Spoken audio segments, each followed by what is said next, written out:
നമസ്കാരം. എക്കണോമിക്സിൻ്റെ പഞ്ചവത്സര പദ്ധതികളാണ് നമ്മൾ പഠിച്ചുകൊണ്ടിരിക്കുന്നത്. 1 മുതൽ 5 വരെയുള്ള പഞ്ചവത്സര പദ്ധതികളും അതിൻ്റെ ഇടവേളകളായിട്ടുള്ള കാര്യങ്ങളുമാണ് കഴിഞ്ഞ ക്ലാസ് വരെ നമ്മൾ പഠിച്ചു തീർത്തത്. ഇന്ന് നമ്മൾ പഠിക്കാൻ പോകുന്നത് 6ാം പഞ്ചവത്സര പദ്ധതി മുതൽ 12ാം പഞ്ചവത്സര പദ്ധതി വരെയാണ്. ക്ലാസ്സിലേക്ക് കടക്കാം. PSC ടേണിൻ്റെ പുതിയൊരു വീഡിയോയിലേക്ക് എല്ലാവർക്കും സ്വാഗതം.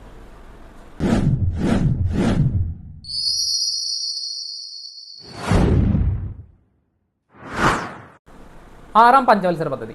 6ാം പഞ്ചവത്സര പദ്ധതിയുടെ കാലയളവ് എന്ന് പറയുന്നത് 1980 മുതൽ 85 വരെയാണ്. എന്താണ് 1980 മുതൽ 85 വരെയാണ് 6ാം പഞ്ചവത്സര പദ്ധതികളുടെ കാലാവധി എന്ന് പറയുന്നത്. പ്രധാന ലക്ഷ്യങ്ങൾ ഏതാണെന്ന് നോക്കാം. ദാരിദ്ര്യ നിർമ്മാർജ്ജനം, സാങ്കേതിക വിദ്യ നവീകരിക്കുക, പട്ടിണി നിരക്ക് കുറയ്ക്കുക, ജനസംഖ്യ വളർച്ചാ നിയന്ത്രണം. എന്തൊക്കെയാണ്? ദാരിദ്ര്യ നിർമ്മാർജ്ജനം, സാങ്കേതിക വിദ്യ നവീകരിക്കുക, പട്ടിണി നിരക്ക് കുറയ്ക്കുക, അതേപോലെ ജനസംഖ്യ വളർച്ച നിയന്ത്രണം. ഇവയാണ് 6ാം പഞ്ചവത്സര പദ്ധതികളുടെ പ്രധാന ലക്ഷ്യങ്ങൾ എന്ന് പറയുന്നത്. ഉപലക്ഷ്യങ്ങൾ ഏതൊക്കെ നോക്കാം. കാർഷിക വ്യാവസായിക മേഖലകളുടെ അടിസ്ഥാന സൗകര്യങ്ങൾ മെച്ചപ്പെടുത്തുക. എന്താണ്? കാർഷിക വ്യവസായ മേഖലകളുടെ അടിസ്ഥാന സൗകര്യങ്ങൾ മെച്ചപ്പെടുത്തുക എന്നായിരുന്നു ഉപലക്ഷ്യം എന്ന് പറയുന്നത്. 6ാം പഞ്ചവത്സര പദ്ധതി എന്തറിയപ്പെടുന്നു? ഗാന്ധിയൻ മോഡൽ എന്നറിയപ്പെടുന്നു. എങ്ങനെയാണ്? ഗാന്ധിയൻ മോഡൽ എന്നാണ് 6ാമത്തെ പഞ്ചവത്സര പദ്ധതി അറിയപ്പെടുന്നത്. 2ാം ഘട്ട ദേശസാൽക്കരണം നടന്ന വർഷം 1980 ആണ്. 1ാം ദേശസാൽക്കരണം എന്നായിരുന്നു? അത് 1969 ഒന്നാമത്തെ ദേശസാൽക്കരണം ബാങ്കുകളുടെ. 2ാമത്തേത് 1980 6ാം പഞ്ചവത്സര പദ്ധതി കാലത്ത് നടപ്പിലാക്കിയ ഗ്രാമീണ വികസന പദ്ധതികൾ ഏതൊക്കെ നോക്കാം. ഇൻ്റഗ്രേറ്റഡ് റൂറൽ ഡെവലപ്മെൻറ്റ് പ്രോഗ്രാം അഥവാ IRDP എന്നാണ് വന്നത്. അത് 1978 വന്നത്. എന്നാണ് ഇൻ്റഗ്രേറ്റഡ് റൂറൽ ഡെവലപ്മെൻറ്റ് പ്രോഗ്രാം 1978. അടുത്താണ് NREP, അതായത് നാഷണൽ റൂറൽ എംപ്ലോയ്മെൻറ്റ് പ്രോഗ്രാം എന്ന് പറയും. NREP 1980 അത് വരുന്നത്. എന്താണ്? നാഷണൽ റൂറൽ എംപ്ലോയ്മെൻറ്റ് പ്രോഗ്രാം എന്നാണ് 1980 വന്നത്.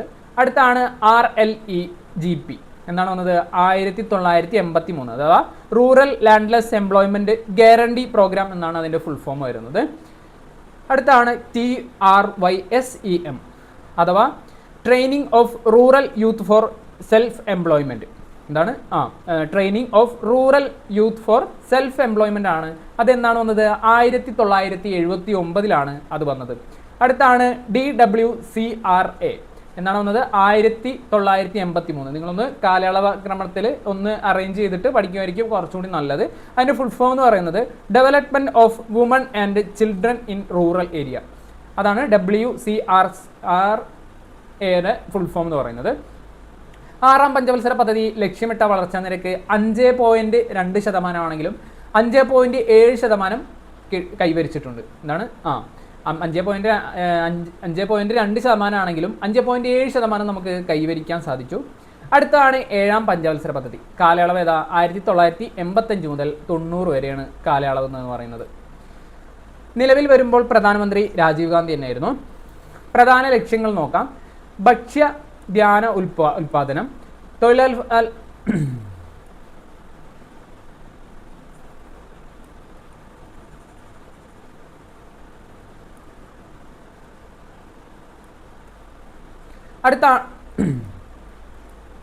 അടുത്താണ് 7ാം പഞ്ചവത്സര പദ്ധതി. നിലവിൽ വരുമ്പോൾ പ്രധാനമന്ത്രി ആരായിരുന്നു? രാജീവ് ഗാന്ധി ആയിരുന്നു. പ്രധാന ലക്ഷ്യങ്ങൾ ഭക്ഷ്യധാന്യ ഉൽപാദനം,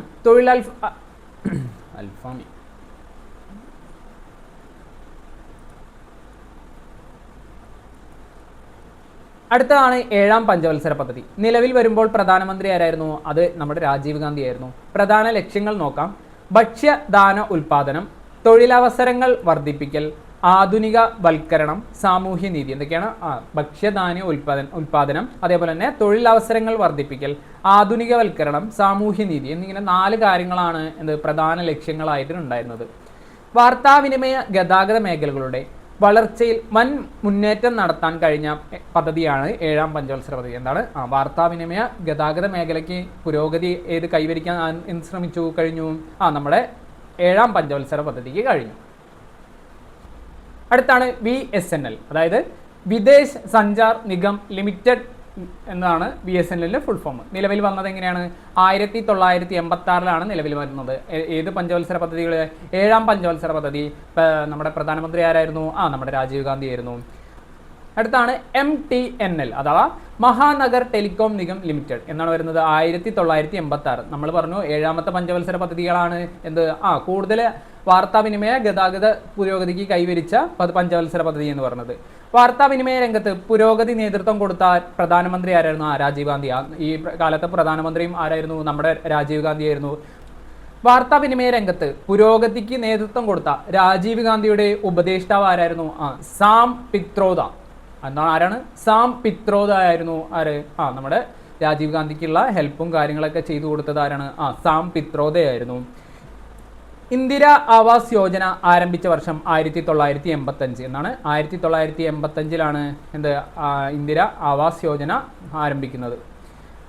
ജവഹർ റോസ്ഗാർ യോജന അഥവാ JRY നിലവിൽ വന്ന വർഷം 1989 എന്താണ്? കുറേ പദ്ധതികൾ നമ്മുടെ രാജീവ് ഗാന്ധി വാർത്താവിനിമയ ഗതാഗത രംഗം എന്ന രീതിയിലും കൊണ്ടുവന്നു. അതേപോലെ തന്നെ ഇന്ദിര ആവാസ് യോജനയും അതേപോലെ തന്നെ ജവഹർ യോജനയും വന്നു. റോസ്ഗാർ യോജനയും നിലവിൽ വന്നു. ലക്ഷ്യമിട്ട വളർച്ചാ നിരക്ക് എന്നാണ് എത്രയാണ്? 5% ആണെങ്കിലും കൈവരിച്ചത് 6.1% കിട്ടി എന്നാണ്. ഒരു 1.1% നമുക്കത് കൈവരിക്കാൻ സാധിച്ചു. അടുത്താണ് വാർഷിക പദ്ധതി. 1990 തൊട്ടിട്ട് 92. നമ്മൾ മുന്നേയും ഒരു വാർഷിക പദ്ധതി പഠിച്ചിട്ടുണ്ടായിരുന്നു. റോളിംഗ് പ്ലാൻ എന്ന് പറഞ്ഞിട്ട്. അത് ആ കാലഘട്ടം ഒരു പഞ്ചവത്സര പദ്ധതികളുടെ ഇടവേള തന്നെയായിരുന്നു. അതേപോലെ തന്നെയാണ് ഈ വാർഷിക പദ്ധതി. കേന്ദ്രത്തിലെ രാഷ്ട്രീയ അനിശ്ചിതത്വം കാരണം 1990 മുതൽ 92 വരെ കാർഷിക പദ്ധതികൾ ആയിരുന്നു, വാർഷിക പദ്ധതികൾ ആയിരുന്നു. നരസിംഹറാവു ഗവൺമെന്റ് പുത്തൻ സാമ്പത്തിക പരിഷ്കാരം നടപ്പിലാക്കിയത് ഈ കാലയളവിലാണ് എന്നാണ്. 1901 പുത്തൻ സാമ്പത്തിക നയം പരിഷ്കാരം കൊണ്ടുവരുന്നത്. പുത്തൻ സാമ്പത്തിക പരിഷ്കാരം നടപ്പിലാക്കുമ്പോൾ പ്രധാനമന്ത്രി ആരായിരുന്നു? മൻമോഹൻ സിംഗ്. പുത്തൻ സാമ്പത്തിക നയം നടപ്പിലാക്കുമ്പോൾ ആരായിരുന്നു? മൻമോഹൻ സിംഗ് ആയിരുന്നു. ധനമന്ത്രി ആരായിരുന്നു? പ്രധാനമന്ത്രി നരസിംഹറാവു ആയിരുന്നു. ഏതായിരുന്നു കാലയളവ്? 1991 നടപ്പിലാക്കിയത്. അടുത്താണ് 8ാം പഞ്ചവത്സര പദ്ധതി. കാലയളവ് എന്ന് പറയുന്നത് 1992 മുതൽ 97 വരെയാണ്. ഇത് 8ാം പഞ്ചവത്സര പദ്ധതിയുടെ കാലഘട്ടം എന്ന് പറയുന്നത്. നിലവിൽ വരുമ്പോൾ പ്രധാനമന്ത്രി PV നരസിംഹറാവു തന്നെയായിരുന്നു വാർഷിക പദ്ധതികളുടെയും കാലഘട്ടത്തിൽ ഉണ്ടായിരുന്നത്. പ്രധാന ലക്ഷ്യം എന്തായിരുന്നു? മാനവ വിഭവശേഷി വികസനം. എന്താണ്? മാനവ വിഭവശേഷി വികസനമായിരുന്നു പ്രധാന ലക്ഷ്യം. മറ്റ് ലക്ഷ്യങ്ങൾ ഏതൊക്കെ നോക്കാം. പ്രാഥമിക വിദ്യാഭ്യാസം, ശുദ്ധജല വിതരണം, കൃഷി, കൂടുതൽ തൊഴിലവസരങ്ങൾ. എന്തൊക്കെയാണ്? പ്രാഥമിക വിദ്യാഭ്യാസം വേണം, അതേപോലെ ശുദ്ധജല വിതരണം വേണം, കൃഷി വേണം, കൂടുതൽ തൊഴിൽ അവസരങ്ങൾ സൃഷ്ടിക്കുക എന്നൊക്കെയായിരുന്നു 8ാമത്തെ പഞ്ചവത്സര പദ്ധതികളുടെ ലക്ഷ്യം എന്ന് പറയുന്നത്. മറ്റ് ലക്ഷ്യങ്ങൾ എന്ന് പറയുന്നത് മൻമോഹൻ മോഡൽ എന്നറിയപ്പെടുന്നതാണ് 8ാം പഞ്ചവത്സര പദ്ധതി. എന്താണ്? മൻമോഹൻ മോഡൽ എന്നാണ് 8ാമത്തെ പഞ്ചവത്സര പദ്ധതിയെ അറിയപ്പെടുന്നത്. എക്കണോമിക് ലിബറലൈസേഷൻ പ്ലാൻ എന്നറിയപ്പെടുന്ന പദ്ധതിയാണ്. എന്താണ്? എക്കണോമിക് ലിബറലൈസേഷൻ എന്നറിയപ്പെടുന്ന പദ്ധതിയാണ് എന്ത്? 8ാമത്തെ പദ്ധതി എന്ന് പറയുന്നത്. അതേപോലെ തന്നെ മൻമോഹൻ മോഡൽ എന്നറിയപ്പെടുന്നതും 8ാമത്തെ പദ്ധതിയാണ്. ഇന്ത്യ ലോക വ്യാപാര സംഘടനയിൽ അംഗമായ വർഷം 1995. ലോക വ്യാപാര സംഘടന വരുന്നതും 1905 തന്നെയാണ്. നമ്മൾ അടിസ്ഥാന വിവരങ്ങളിലൊക്കെ ഇതൊക്കെ ഡിസ്കസ് ചെയ്തിട്ടുണ്ട്. കാണാത്തവരുണ്ടെങ്കിൽ അത് കാണുക. അത് പഠിച്ചതിന് ശേഷം മാത്രം ഇതിലേക്ക് കടക്കുക. പഞ്ചായത്ത് രാജ് നിയമത്തിന് ഭരണഘടന പിൻബലം നൽകിയ 8ാം പഞ്ചവത്സര കാലയളവിലാണ്. എന്താണ്? പഞ്ചായത്ത് രാജ് നിലവിൽ വരുന്നതും 8ാമത്തെ പഞ്ചവത്സര പദ്ധതി സ്റ്റേറ്റ്മെൻ്റ് ഒക്കെ ആയിട്ട് ചോദിക്കാനുള്ള ചാൻസ് കൂടുതലാണ്. അതുകൊണ്ടാണ് നമ്മളിങ്ങനെ സ്റ്റേറ്റ്മെൻ്റ് ആയിട്ട് തന്നെ നിങ്ങൾക്ക് മുന്നിൽ പ്രസൻറ്റ് ചെയ്യുന്നത്. നാഷണൽ സ്റ്റോക്ക് എക്സ്ചേഞ്ച് നിലവിൽ വന്ന പദ്ധതിയാണ്. എന്താണ്? നാഷണൽ സ്റ്റോക്ക് എക്സ്ചേഞ്ചും നിലവിൽ വന്ന പദ്ധതിയാണ് ഇത് എന്ന് പറയുന്നത്. 8ാം പഞ്ചവത്സര പദ്ധതി കാലയളവിൽ നടപ്പിലാക്കിയ വികസന പദ്ധതികൾ ഏതൊക്കെ നോക്കാം. പ്രധാനമന്ത്രി റോസ്ഗാർ യോജന, അതായത് PMRY എന്ന് പറയുന്നത്. PMRY അതായത് പ്രധാനമന്ത്രി റോസ്ഗാർ യോജന എന്നായിരുന്നു പഞ്ചവത്സര പദ്ധതി കാലം നടപ്പിലാക്കിയ വികസന പദ്ധതികൾ എന്ന് പറയുന്നത്. അടുത്താണ് മഹിളാ സമൃദ്ധി യോജന, MSY എന്ന് പറയുന്നത്. മഹിളാ സമൃദ്ധി യോജന Y എന്ന് പറയുന്നത് Y ആണ്. ലക്ഷ്യമിട്ട വളർച്ചാ നിരക്ക് എന്ന് പറയുന്നത് 5.6%. കൈവരിച്ചതോ 6.8%. 1.2% കൂടുതൽ കൈവരിച്ചിട്ടുണ്ട്. അടുത്താണ് 9ാം പഞ്ചവത്സര പദ്ധതി. കാലയളവ് എന്ന് പറഞ്ഞത് 1997 മുതൽ 2002 വരെ എന്നാണ്. 1997 മുതൽ 2002 വരെയാണ് കാലയളവ് എന്ന് പറയുന്നത്. ഇന്ത്യക്ക് സ്വാതന്ത്ര്യം ലഭിച്ചതിൻ്റെ 50-ാം വർഷം തികഞ്ഞപ്പോൾ ആരംഭിച്ച പഞ്ചവത്സര പദ്ധതിയാണ് ഇത് എന്നാണ്. ഇന്ത്യക്ക് സ്വാതന്ത്ര്യം ലഭിച്ചിട്ട് 50 വർഷമായി എന്ന രീതിയിലുള്ള കണക്കാക്കുന്ന ഒരു പഞ്ചവത്സര പദ്ധതിയാണ് ഇത് 9-ാം പഞ്ചവത്സര പദ്ധതി എന്ന് പറയുന്നത്. അതിനെ ജനകീയ പദ്ധതി എന്ന് പറയുന്നതാണ്. ജനകീയ പദ്ധതി എന്ന് പറയുന്നു. 8-ാമത്തെ ഏതായിരുന്നു? മൻമോഹൻ മോഡൽ എന്നായിരുന്നു. പ്രധാന ലക്ഷ്യം ഗ്രാമീണ വികസനം, വികേന്ദ്രീകൃത ആസൂത്രണം, രാജ്യത്തിൻ്റെ സാമ്പത്തിക വളർച്ച. എന്തൊക്കെയാണ്? ഗ്രാമീണ വികസനം, വികേന്ദ്രീകൃത ആസൂത്രണം, അതേപോലെ തന്നെ രാജ്യത്തിൻ്റെ സാമ്പത്തിക വളർച്ച എന്നിവയാണ് പ്രധാന ലക്ഷ്യങ്ങൾ എന്ന് പറയുന്നത്. സ്ത്രീ ശാക്തീകരണം ലക്ഷ്യമിട്ട പഞ്ചവത്സര പദ്ധതിയും കൂടെയാണ് ഇത് 9-ാം പഞ്ചവത്സര പദ്ധതി എന്ന് പറയുന്നത്. എന്താണ്? സ്ത്രീ ശാക്തീകരണം ലക്ഷ്യമിടുന്ന പദ്ധതിയും കൂടിയാണ് എന്ത് നമ്മുടെ 9-ാം പഞ്ചവത്സരം. അതിന് കാരണം എന്താ? കുടുംബശ്രീ നിലവിൽ വരുന്ന പദ്ധതിയും കൂടിയായിരുന്നു. എന്താണ്? കുടുംബശ്രീയും കൂടി നിലവിൽ വന്ന പദ്ധതിയാണ് ഇത് നമ്മുടെ 9-ാമത്തെ പഞ്ചവത്സര പദ്ധതി എന്ന് പറയുന്നത്.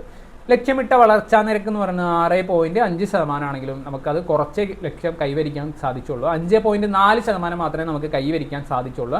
6.5 നോക്കിയെങ്കിലും 5.4 നമുക്ക് കൈവരിക്കാൻ സാധിച്ചത്. അടുത്താണ് 10-ാം പഞ്ചവത്സര പദ്ധതി. എന്താണ്? 2002 മുതൽ 2007 വരെയുള്ള കാലയളവാണ് ഇത് 10-ാം പഞ്ചവത്സര പദ്ധതി എന്ന് പറയുന്നത്. പ്രധാന ലക്ഷ്യങ്ങൾ നോക്കാം. വിദേശ മൂലധന നിക്ഷേപം വർദ്ധിപ്പിക്കുക. വിദേശ മൂലധനം ഉണ്ടെങ്കിൽ നമ്മളെ GDP ഒക്കെ വർദ്ധിക്കാനുള്ള ചാൻസസ് കൂടുതലാണ്. ആദായകരവും ഗുണമേന്മയുള്ളതുമായ തൊഴിലവസരങ്ങൾ സൃഷ്ടിക്കുക. ഒരു പെർമനൻ്റ് ആയിട്ട് ആർക്കും തൊഴിലില്ലായ്മ വരരുത് എന്ന രീതിയിലുള്ള കൺസെപ്റ്റ് ആയിരുന്നു കൊണ്ടുവന്നത്. ആളോഹരി വരുമാനം 10 വർഷം കൊണ്ട് ഇരട്ടിയാക്കുക. എന്താണ്? ആളോഹരി വരുമാനം 10 വർഷം കൊണ്ട് നമുക്ക് ഇരട്ടിയാക്കുക എന്നൊരു കൺസെപ്റ്റ് ഉണ്ടായിരുന്നു. സാക്ഷരത 75% വർദ്ധിക്കുക. ബ്രിട്ടീഷുകാരപ്പോൾ പോയപ്പോൾ നമുക്ക് ആകെ ആടിയുലഞ്ഞൊരു അവസ്ഥയിലായിരുന്നു. അതുകൊണ്ട് തന്നെ നമുക്ക് ഓരോ പഞ്ചവത്സര പദ്ധതികളിലൂടെ ഓരോ കാര്യങ്ങൾ ഡെവലപ്പ് ചെയ്ത് വരുന്നതായിരുന്നു. 10-ാം പഞ്ചവത്സര പദ്ധതിയിൽ നമ്മൾ സാക്ഷരത 75% വർദ്ധിപ്പിക്കുക എന്നൊരു കൺസെപ്റ്റും കൊടുത്തിട്ടുണ്ടായിരുന്നു. 2-ാം ആണവ പരീക്ഷണം നടന്നത് ഈ കാലഘട്ടത്തിലാണ്. ആരൊക്കെയാണ്? നമ്മുടെ വാജ്പേയിയും അതേപോലെ തന്നെ കലാം സാറും കൂടിയാണ് നടന്നത്. കാർഗിൽ യുദ്ധം നടന്നത് ഈ പദ്ധതി കാലത്താണ്. എന്നാണ് 1999 കാർഗിൽ യുദ്ധം നടന്നത്. അന്നൊക്കെ വാജ്പേയി ഗവൺമെൻറ് ആയിരുന്നു ഉണ്ടായിരുന്നത്. BJP ഗവൺമെൻറ്റായ വാജ്പേയി ഗവൺമെൻറ്റിൻ്റെ അധികാരത്തിലായിരുന്നു നിന്നിരുന്നത്. അന്ന് വാജ്പേയി പറഞ്ഞിരുന്നത് ഡയറക്റ്റ് അടിക്കണ മക്കളെ എന്ന രീതിയിൽ നമ്മുടെ ഒരു സാധനമല്ലേ കയറി അടിക്കണ, കൃഷ്ണൻ അർജുനോട് പറയുന്ന പോലെ കയറി അടിച്ചോളാം പഞ്ചപാണ്ഡവന്മാരെ അടിക്കുന്ന ഒരു കൺസെപ്റ്റായിരുന്നു നമ്മുടെ വാജ്പേയി അന്ന് പട്ടാളക്കാരോട് പറഞ്ഞത്. കയറി അടിക്കണ മക്കളെ. അതുകൊണ്ട് അവരെന്ത് ചെയ്തു? കയറി അങ്ങ് അടിച്ചു. നമുക്ക് എങ്ങനെയായിരുന്നു? സ്ലോപ്പായിരുന്നു. അതായത് കാർഗിലേക്ക് കയറാനുള്ള ഒരു സെറ്റപ്പ് ഉണ്ടായിരുന്നില്ല. എന്നാലും നമ്മൾ സോൾജേഴ്സ് എന്ത് ചെയ്തു? നമ്മൾ ആ വിജയം കൈവരിച്ചു. എന്നാണ് 1999 ആ പഞ്ചവത്സര പദ്ധതി ഉണ്ടായത്. 9-ാം പഞ്ചവത്സര പദ്ധതിയുടെ കാലത്ത് ആരംഭിച്ച പദ്ധതികൾ ഏതൊക്കെ നോക്കാം. BSY എന്നാണ് 1997, JSY 1999, SGYSY എന്ന് പറയുന്നത് 1999, AAY എന്ന് പറയുന്നത് 2000 ഈ ഫുൾ ഫോമൊക്കെ നിങ്ങൾക്കൊരു ഹോംവർക്ക് എന്ന രീതിയിൽ തരാം. നിങ്ങൾ കമൻറ്റ് ബോക്സിൽ ഇതിൻ്റെ ഫുൾ ഫോമൊക്കെ, അതിൻ്റെ ഫുൾ ഫോമും അതിൻ്റെ ഷോർട്ട് ഫോം എന്ന രീതിയിൽ നിങ്ങൾ കമൻറ്റ് ചെയ്യുക. അടുത്താണ് അന്നപൂർണ്ണ. 2000 അന്നപൂർണ്ണ ഉണ്ടാകുന്നത്. SGRY എന്ന് പറയുന്നത് 2001 നിങ്ങൾ ഫുൾ ഫോമൊക്കെ കമൻറ്റ് ബോക്സിൽ രേഖപ്പെടുത്താം. സോജൽ ധാര 2022, അതേപോലെ തന്നെ കുടുംബശ്രീ 1998 വരുന്നത്. VAMBAY വരുന്നത് 2001. ഇതിൻ്റെ ഫുൾ ഫോം ഒക്കെ നിങ്ങൾ കമൻറ്റ് ബോക്സിൽ രേഖപ്പെടുത്താം. നിങ്ങൾക്കുള്ളൊരു ഹോംവർക്ക് എന്ന രീതിയിൽ തരുവാണ്. 2001 സെൻട്രൽ സ്റ്റാറ്റിസ്റ്റിക്കൽ ഡാറ്റ പ്രകാരം സ്ത്രീ ശാക്തീകരണം മുഖ്യ വിഷയമായിരുന്നു. എന്താണ്? സ്ത്രീ ശാക്തീകരണം മുഖ്യ വിഷയമായിരുന്നു. 2001 സെൻട്രൽ സ്റ്റാറ്റിസ്റ്റിക്കൽ ഡാറ്റ പ്രകാരം ഉണ്ടായിരുന്നത്. 10-ാം മോഡൽ എങ്ങനെയായിരുന്നു അറിയപ്പെടുന്നത്? കേരള മോഡൽ വികസന പദ്ധതി എന്നായിരുന്നു അറിയപ്പെട്ടിരുന്നത്. വർഷം തോറും 8% GDP വളർച്ച നിരക്ക് കൈവരിക്കുക എന്നതും ഇതിൻ്റെ ലക്ഷ്യമായിരുന്നു. എന്താണ്? 8% കൈവരിപ്പിക്കുക, അതായത് GDPയുടെ വളർച്ച 8% വർദ്ധിക്കുക എന്ന രീതിയിൽ പറഞ്ഞതായിരുന്നു ഇത്. 10-ാം പഞ്ചവത്സര പദ്ധതി നടപ്പിലാക്കിയ പ്രധാന വികസന പദ്ധതികൾ നോക്കാം. NRHM 2005 കൊണ്ടുവരുന്നത്. അതേപോലെ തന്നെ JNNURM അത് 2005. നിങ്ങൾക്കത് ഫുൾ ഫോം ഒക്കെ ഹോംവർക്ക് എന്ന രീതിയിൽ അടിയിൽ കമൻറ്റ് ചെയ്യാം. അടുത്താണ് ദേശീയ ഗ്രാമീണ തൊഴിലുറപ്പ് പദ്ധതി. 2005 ദേശീയ ഗ്രാമീണ തൊഴിലുറപ്പ് പദ്ധതി നിയമം വരുന്നത്. ഭാരത് നിർമ്മാൺ വരുന്നത് 2005. ഭാരത് നിർമ്മാണം വരുന്നത് 2005. നിങ്ങൾ കാലയളവൊക്കെ പഠിക്കുമ്പോൾ ഓരോ കാലഘട്ടത്തിൽ ഇങ്ങനെ സെപ്പറേറ്റ് എഴുതുവാണെങ്കിൽ കുറച്ചും കൂടി നല്ലതായിരിക്കും. ഈ വർഷങ്ങളൊക്കെ ഒരു സ്റ്റേറ്റ്മെൻറ്റ് എന്ന രീതിയിൽ ചോദിക്കാനൊക്കെ ചാൻസ് കൂടുതലാണ്.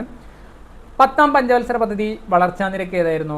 ലക്ഷ്യമിട്ട വളർച്ചാ നിരക്ക് 8.1 ആണെങ്കിൽ 7.7 വരെ നമുക്ക് എന്ത് കൈവരിക്കാൻ സാധിച്ചിട്ടുണ്ട്. എന്താണ് 8.1 ആണെങ്കിൽ നമുക്ക് നോക്കിയിട്ടുണ്ടെങ്കിൽ 7.7% വരെ നമുക്ക് കൈവരിക്കാൻ സാധിച്ചിട്ടുണ്ട്. അടുത്താണ് 11ാം പഞ്ചവത്സര പദ്ധതി. കാലയളവ് എന്ന് പറയുന്നത് 2007 മുതൽ 2012 വരെയാണ് കാലയളവ് എന്ന് പറയുന്നത്. വിദ്യാഭ്യാസ പദ്ധതി എന്നറിയപ്പെടുന്ന പഞ്ചവത്സര പദ്ധതിയാണ് 11ാം പഞ്ചവത്സര പദ്ധതി. 11ാം പഞ്ചവത്സര പദ്ധതി എന്താണ് പറയുന്നത്? വിദ്യാഭ്യാസ പദ്ധതി എന്നായിരുന്നു. വനമേഖലയിൽ വന്ന വർധനവ് 5%. എന്താണ്? വനമേഖലയിൽ വന്ന വർധനവ് 5% ഉണ്ടായിരുന്നു. പ്രധാന ലക്ഷ്യങ്ങൾ എന്തൊക്കെ നോക്കാം. മുഴുവൻ ജനവിഭാഗങ്ങളുടെയും സമഗ്ര വികസനം, അതേപോലെ തന്നെ അടിസ്ഥാന സൗകര്യ വികസനം. എന്തൊക്കെയാണ്? മുഴുവൻ ജനവിഭാഗങ്ങളുടെയും സമഗ്ര വികസനവും അടിസ്ഥാന സൗകര്യ വികസനമായിരുന്നു എന്ത് പ്രധാന ലക്ഷ്യങ്ങൾ എന്ന് പറയുന്നത്. 11ാം പഞ്ചവത്സര പദ്ധതി നടപ്പിലാക്കിയ പദ്ധതികൾ ഏതൊക്കെ നോക്കാം. രാഷ്ട്രീയ കൃഷി വികാസ് യോജന എന്താണ്? 2007 കൊണ്ടുവരുന്നത്. എന്താണ്? രാഷ്ട്രീയ കൃഷി വികാസ് യോജന 2007. ആം ആദ്മി ബീമാ യോജന എന്നാണ് 2007 വരുന്നത്. ആം ആദ്മി ബീമാ യോജന. അത് അടുത്താണ് ആധാർ പദ്ധതി 2010. നമ്മുടെ ആധാർ വന്നത് 2010. അടുത്താണ് RMS 2009 വരുന്നത്. അത് വരുന്നത് രാഷ്ട്രീയ മാധ്യമിക് ശിക്ഷാ അഭിയാൻ, അതായത് ഹയർ സെക്കൻഡറി സ്കൂൾ എന്ന രീതിയിൽ കൺസെപ്റ്റ് കൊണ്ടുവന്ന പദ്ധതിയാണ് ഏത്? നമ്മുടെ RMSA എന്ന് പറയുന്നത് 2009. ഏറ്റവും കൂടുതൽ ശരാശരി വളർച്ച കൈവരിച്ച പഞ്ചവത്സര പദ്ധതിയാണ് 11ാം പഞ്ചവത്സരം. ഏറ്റവും കൂടുതൽ ശരാശരി വളർച്ചാ നിരക്ക് കൈവരിച്ച പദ്ധതിയാണ് ഏത്? 11ാം പഞ്ചവത്സര പദ്ധതി. കൈവരിച്ച വളർച്ചാ നിരക്ക് 8% ഉണ്ടായിരുന്നു. 8% ഉണ്ടായിരുന്നു കൈവരിച്ച വളർച്ചാ നിരക്ക് എന്ന് പറയുന്നത്.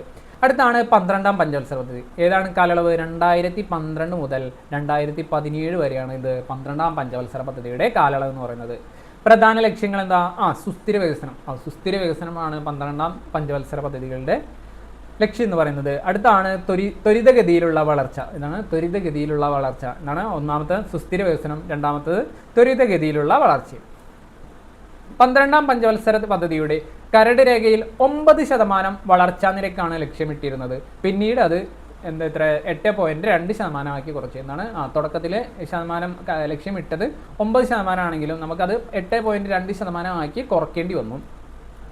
2012 ഡിസംബർ 27 ദേശീയ വികസന സമിതി അനുവദിച്ച വളർച്ചാ നിരക്ക് 8% ആയിരുന്നു. എന്താണ്? 2012 ഡിസംബർ 27 ദേശീയ വികസന സമിതി അനുവദിച്ച വളർച്ചാ നിരക്ക് എന്ന് പറയുന്നത് 8% ഈ ഓരോ പെർസെൻറ്റേജും ഒക്കെ നിങ്ങൾ ഓരോ കാലയളവ്, 1ാം കാലയളവ് ഇത്ര, 2ാം കാലയളവ് ഇത്ര എന്ന രീതിയിലൊക്കെ ഒന്ന് സോർട്ട് ഔട്ട് ചെയ്യുകയാണെങ്കിലും കുറച്ചും കൂടി നല്ലതായിരിക്കും. 12ാം പഞ്ചവത്സര പദ്ധതിയോടുകൂടി പഞ്ചവത്സര പദ്ധതിയിൽ അവസാനിച്ചു. പകരം നീതി ആയോഗ് വരുന്നു. നമുക്ക് എല്ലാവർക്കും അറിയാം, ഇപ്പോൾ നടന്നുകൊണ്ടിരിക്കുന്നത് നീതി ആയോഗാണ്.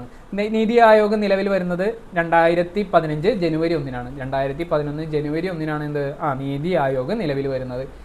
ഇത്രയാണ് 12 പഞ്ചവത്സര പദ്ധതികളെ കുറിച്ചിട്ട് നമ്മൾ പഠിക്കാൻ ഉദ്ദേശിച്ചിട്ടുണ്ട്. കഴിഞ്ഞ വർഷത്തെ എന്തൊക്കെ ചോദിച്ചിട്ടുണ്ടോ അതൊക്കെ സ്റ്റേറ്റ്മെൻറ്റ് രൂപത്തിലൊക്കെ നമ്മൾ ഇതിൽ ഇൻക്ലൂഡ് ചെയ്തിട്ടുണ്ട്.